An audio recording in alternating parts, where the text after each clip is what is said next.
Greetings and welcome to Pirate Parents Live. This is the series where we cover different resources and programs on campus for your students so that way you are empowered with that information to provide further support for them and can kind of get them connected to these resources and programs on campus. But my name is Carter Fenwick. I'm the Director of Parent and Family Programs here at ECU. And today we are covering new student orientation, which is pretty much the first big kind of campus event and milestone for your brand new college student. So we do have a lot to cover. And with me today, we've got Caitlin Gooman, Assistant Director of First Year Programs. And we've also got Melissa Bowers, who is an Assistant Director for Undergraduate Programs within the College of Business. So as you watch, whether you're watching it on the Parent and Family Portal or if you're watching on social media, you can put any questions you have into the comment section. We've got some colleagues who are monitoring that and can get you those answers. To get us started, we are going to cover just what orientation is. And Caitlin, can you talk about, why it is important for students to attend? Yeah, absolutely. Orientation really is a time where we are welcoming in the new students to ECU while also making sure everyone gets all the important information they need to be successful over the next 4 years. So, it is a day and a half program where students do have the opportunity to stay overnight on campus. And orientation assistants will be there with them in the residence halls just to kind of get the feel for what it's like to be in the residence halls. Um, since that's where a lot of students will be staying over their first year. So during that day and a half, there are a lot of large group presentations and information connecting students with resources and other offices and departments around the university. There will be a point in the day where parents and students do split off from each other. So parents have their own track of orientation and students have theirs just for a little bit. And then they come back together in the afternoon.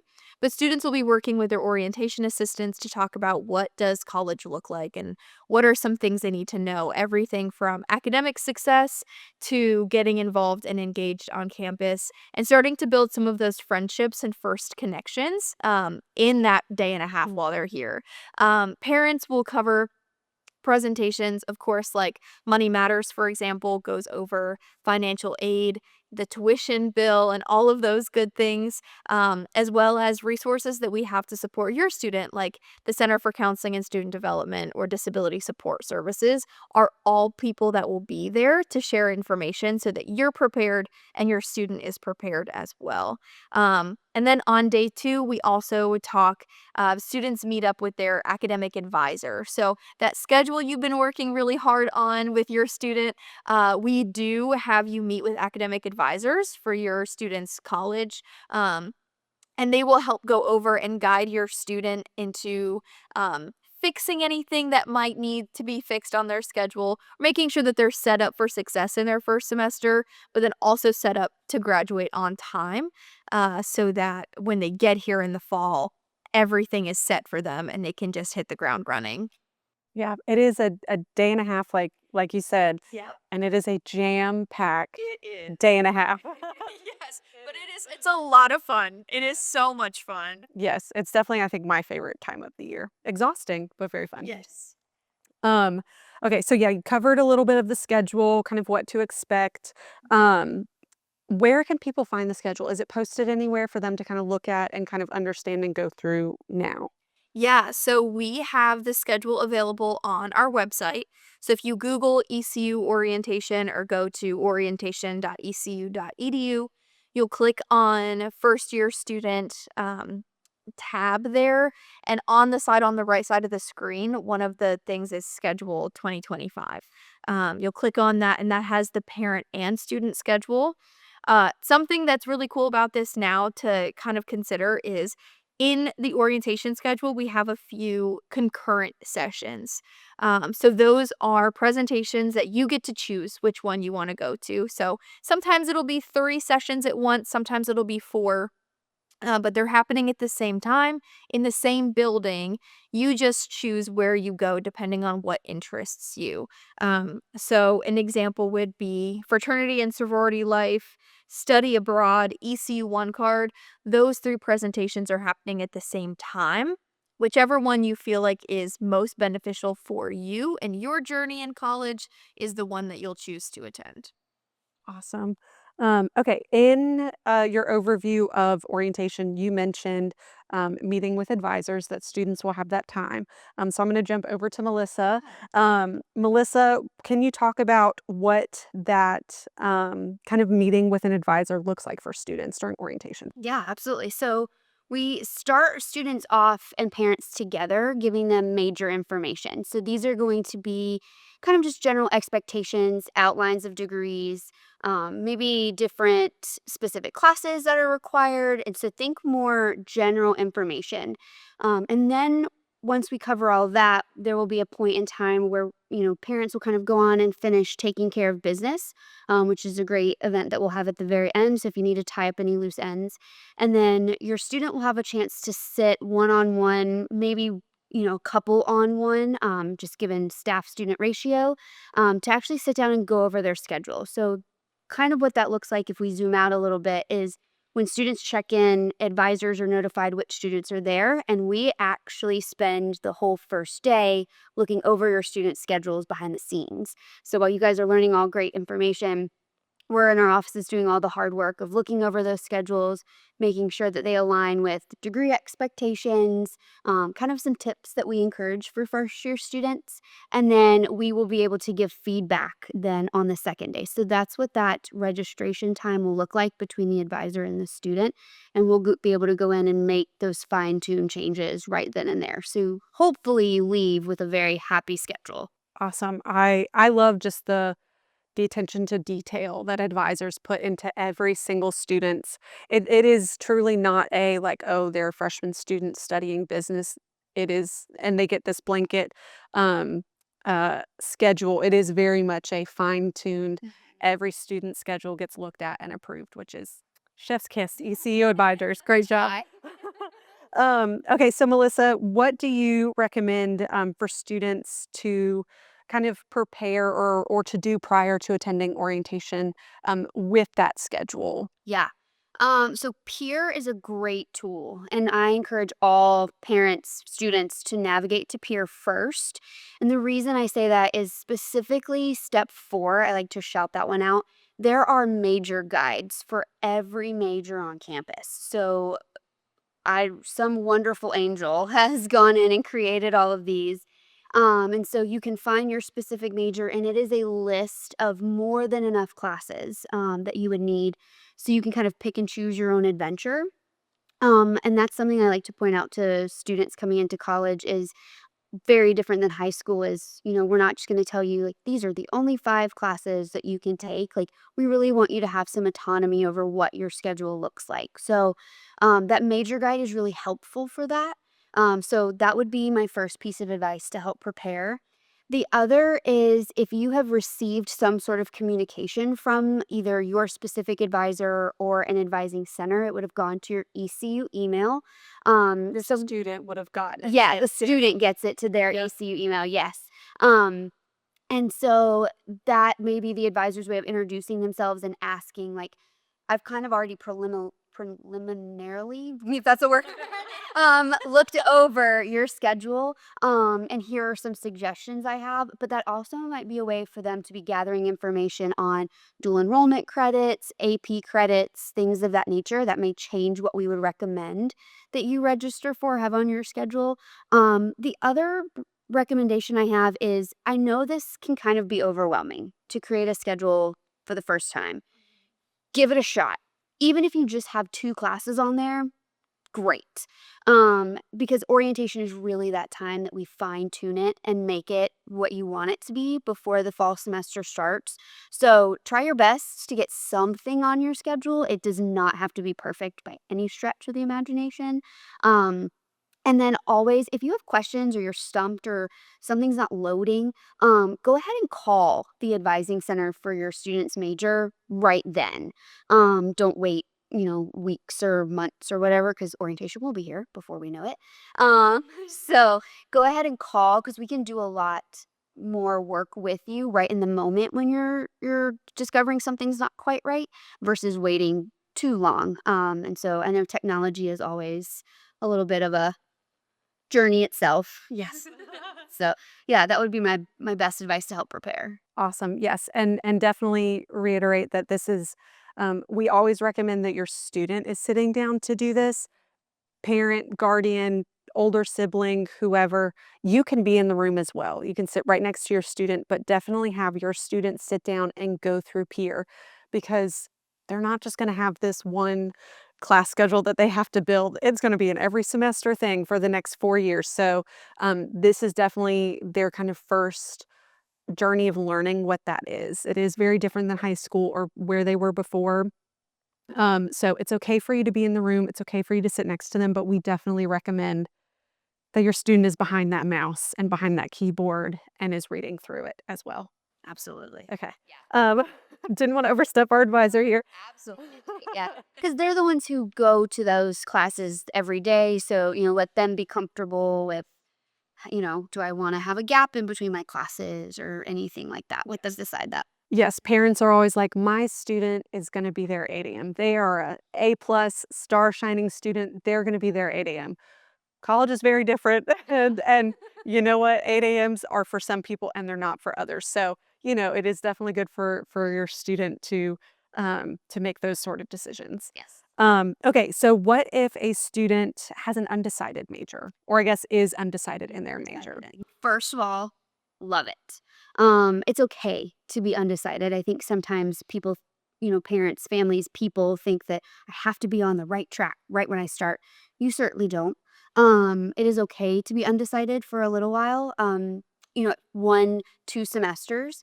So our recommendation in that regard is take classes in a bunch of different areas. Really use that time to explore kind of different possibilities. So it's okay if you have an economics class and then sociology, and maybe you're really interested in rec and park management, so you get a class on there. So kind of get a good variety of classes on your schedule to really give yourself the opportunity to say, is this something I like or something I don't like? And so if you're sitting in the class for rec and park management and you're like, this is not something I'm interested in, then we've eliminated a major, or potentially a major. So sometimes it's just as easy to know what you don't necessarily vibe with, just as much as we know what you do. Um, and then, so really focus on at least this first semester, maybe your first 2 semesters to explore. And then by the time you finish your first year, we kind of like for you to be on a degree path at that point, just so we're very cognizant of the time that you're here. But we also have a wonderful staff of advisors who work specifically with undecided students. It's called the Major Advisement Program. So they are used to students coming in having kind of what would look like a hodgepodge schedule, but they can then sit down with your student maybe after their first semester and guide them a little bit more focused while still giving them a chance to explore that second semester. So I think undecided students are great. I think college should have more time for people to be undecided, actually, to really give them an opportunity to see, like, what do you want to be when you grow up? Um, but also, if you're choose to be a business major and maybe you want to switch, that's also a really flexible and easy process throughout your time here. Awesome. Okay, last question about schedules and things of that nature. So students come to orientation, they finalize that schedule with an advisor. They go home and they, talk to maybe some of their friends and what classes they're in, or do some more research on a major of choice or things like that. And they want to make changes to their schedule. What does that look like for them when they're back home before classes start in the fall? Yeah. So that peer website is still open. And so, maybe they leave orientation and they thought they wanted to be a business major, but communications is really speaking to them. Try to go use peer, go back, look at that major guide for communications and see if you can go in and tweak your schedule a little bit.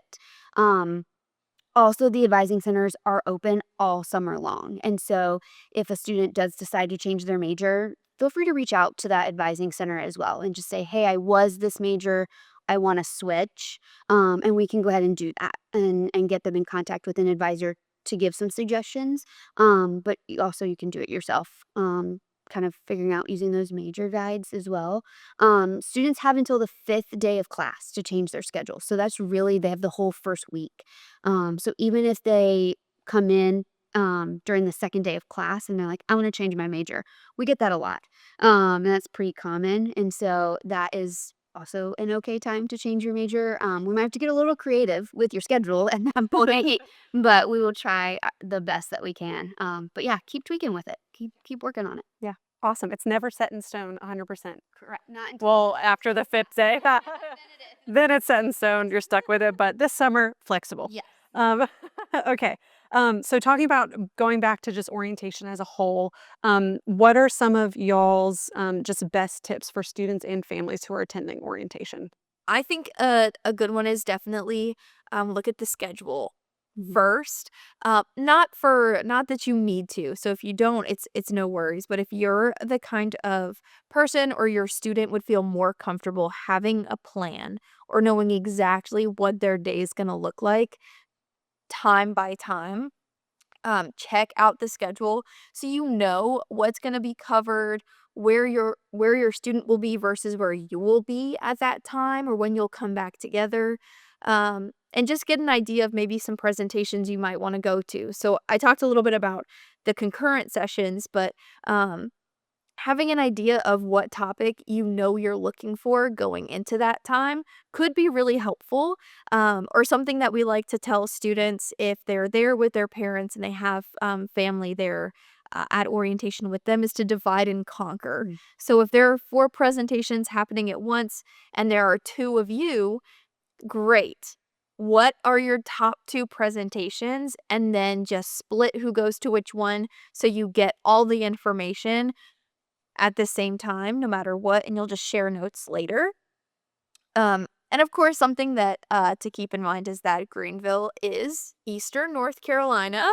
And so, June and July are warm months, very warm months. Warm is a very nice way. Right.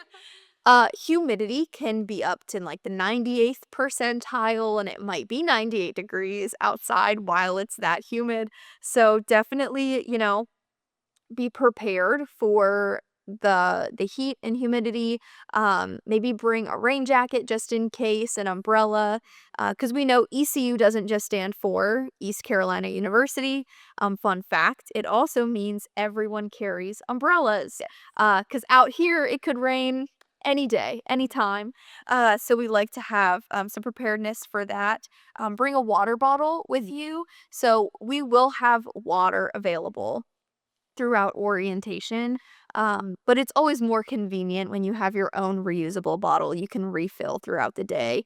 But we have you covered no matter what. Um, and of course, write down questions because we have a full day and a half, like we said, packed full of information and good things to know. But that's going to end up creating some questions for you and your students. So having those written down so you have that time. A lot of presenters will hang back a few minutes after their session to answer any lingering questions.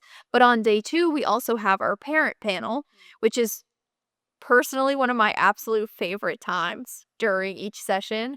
The parent panel is made up of 5 staff members from across the university. So everywhere from the ECU Police Department to advising, to student engagement and involvement. It's all there on the panel.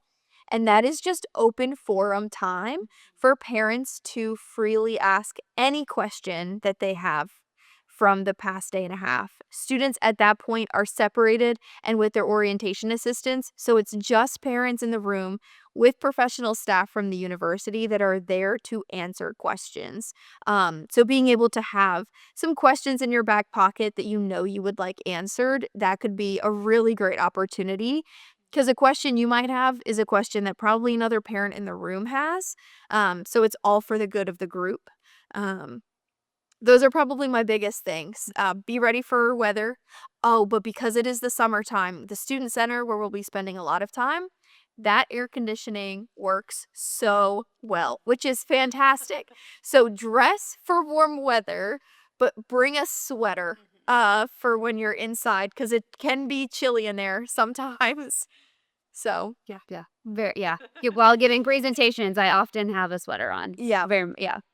Yeah, I think I don't know, I think some of my advice would um be flexible. And I say that just as much to the students as I say that to the parents. That anyone that you come across on this campus is here to help you. Sometimes we might have to ask you some questions to get some information to best help you. As much as I would love to know every single student that I advise, I unfortunately just don't know every detail of all of them. It's my goal, though. One day I will. Um, but I think, really from an academic perspective, understanding that this is that student's time to really blossom in their autonomy over what their education looks like. So if they say that they want to take scuba diving, go ahead.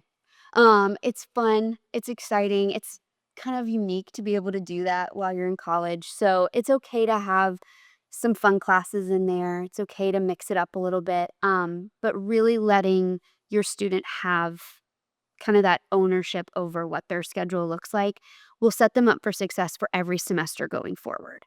Um, so I think that's my biggest piece of advice, but also know that, like, as an advisor and any advisor on this campus, we will never tell you to take something that's not required. We're not gonna try to lead you, down a path that's not extremely helpful, but obviously, if you don't understand something, like Caitlin said, please ask all the questions. We are happy to kinda go into some detail and clear things up. We want you to feel just as comfortable leaving here as your student will. Love it. Thank you both for your advice. I think my only little piece of advice is similar to Melissa's of just this orientation can be a lot. It can be very overwhelming. So just be kind of prepared knowing that you may be hit with some emotions that you didn't think you would. I mean, first day of orientation, I always talk to some parents who are like, I'm good. This is easy. This is my third kid in college. I'm not worried. And then day two, they have a few tears in their eyes and they're like, I didn't realize I would be so emotional. So this is still a very big step. So kind of, be flexible maybe with your emotions a little bit of this may be a little bit more emotional than you anticipate, but to that end of just be patient. Be patient with your student. This is a very big event. This is a very big milestone, and this is a very big transition. So be patient with your student. Be patient with others around you who may be asking questions and taking maybe time up during a session that you feel like is not necessary, but for them it is very necessary. So just wear your patience pants. Be patient, and again, we are welcoming hundreds, hundreds and hundreds of students and their families every week, every orientation session. So be patient with staff. We love orientation, but it is very long weeks. And we are just so excited to have your student there. But just patience pants are always great. And again, the heat doesn't always help. So um, so just keep that in mind too. But yeah, this is a very big transition, and we're very excited. But I do have one other note before we jump into our next little segment. Is if you are a parent or guardian and you are watching this and you are not attending orientation, that is okay. It doesn't always work for your schedule. This is in the middle of a work week. It is okay. But if you are on the ECU Parent and Family Portal, pretty much all of the content that you get at orientation, we share in various ways on that Parent and Family Portal. So definitely, I'll put the link somewhere in the video or in the comment section. So don't panic if you cannot attend orientation. There's still access to all of the information on our ECU Parent and Family Portal for you. Okay, jumping to the next section, which will be kind of a rapid fire section, just because we have you as a captive audience and we wanted to address some um, frequently asked questions that we get. And so we just want to kind of answer some of those really quickly since you're here and you're watching. Okay, so are we ready? Ready. Okay, first question, when will students get their housing assignment? Yes, so that is going to be in July. I would say early to mid July is when those will come out. They will be sent to your student's student email account. It's the only place it'll be sent to. So just make sure that you are encouraging your student to check their email at least once a day, even before July. From here moving forward, It's really important to check that email at least once a day, but that's where their assignment's going to come to. It's going to be a pretty big email with more information about move-in and all the things that have to do with that time. Um, so early to mid July. Since you talked about move-in, do you know when move-in and drop-off will be? I do. So drop off is a really good opt-in time. You don't have to do it, but it's a really good option for families that might live an hour, hour and a half away that want to come drop off items and then leave and go home and come back after move-in. So drop off is going to be August 7th through August 9th. Um, that you do sign up for a time through Housing and Campus Living. So they will be your group to ask those questions, but those are the dates of drop off. And then move in, the best few days is August 20th through the 22nd. Again, those are just relative days, so that's when they're happening. But depending on your student's housing assignment, will dictate which day your move-in day is. So more information will be sent out again to your student email about when move-in is happening, but just for you and your future planning as you look forward to getting your student on campus and maybe working out with your job of days you might need off or travel days or whatever that looks like, it's going to be in the range of August 20th through the 22nd. Yes, yes, and like Caitlin said, the email, that your student receives with their housing assignment, all of the move-in and drop-off information will be in there. So I think it really is just the one gigantic email that your student will get sometime early to mid-July. Okay, next one, and again, these are all very popular questions. When do parking passes go on sale? Okay, parking passes go on sale on August 6th at 8 a.m. I do recommend that if you are considering or if you are choosing to bring your car to campus as a first year student, that you truly do get on that portal at 8 a.m. on August 6th, just to secure that pass. Passes do go pretty quick. Um, but I do recommend that if you're thinking about bringing your car to campus, that you do consider different avenues as well. Sometimes first year students bring their car to campus, realize that our transit bus system is fantastic and our on-demand van service is fantastic, that car ends up sitting in the parking lot for 15 weeks before they go home for winter break. So, consider whether or not you do really need your vehicle, but passes do go online August 6th at 8 a.m. Okay, next one, what is the deadline to opt out of, the student health insurance plan? So, that deadline is September 10th. So it goes into the academic year a little bit, but September 10th, you need to know, and officially either withdraw or make sure that you're enrolled.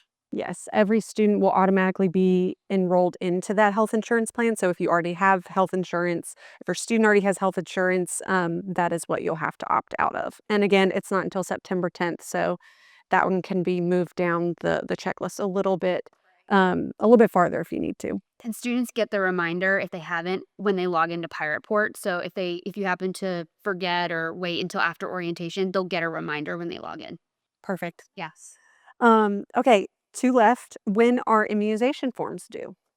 September 2nd. But the good news is at orientation, Student Health Services will be present at the end of day 2 during that taking care of business that Melissa mentioned earlier. They will have a table, they will have their computers, they will have files, they will be ready to go. So if you bring your immunization records to orientation, of course, it's always recommended to upload them through PyReport. That is plan A. But should you bring it to orientation with you, Student Health Services will be there to accept those records. But if you forget them, like we said, you do have until September 2nd to get those submitted. Awesome. Okay, last one. When can students start using their meal plans? August 20th. I just have this little backlog over here. August 20th. So the first day that students are living on campus is the first day that the dining halls will be ready to feed them.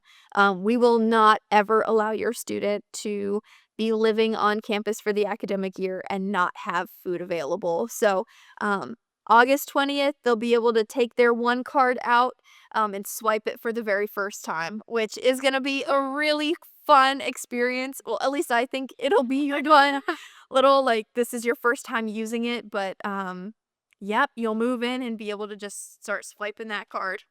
The first Chick-fil-A meal is always but Yes. Okay, so we've covered a lot of information. So thank you all for watching. But for us here, are there any like one last minute final reminders you want to share before we wrap up? We covered a lot. We did. We did. I think one of my only last lingering tips is we said the schedule is online on our website, which it is, and definitely look at it. But when you get here for orientation, we will ask everyone to download the Pirate Experience, which is our almost like database of student activities on campus, but we use it for the orientation schedule. So for the most up to date and accurate schedule, because we know things kind of change or get tweaked throughout, you'll download that app, you will create a guest account. Students will log in with their student credentials, so their student email and all of that. They'll be good to go.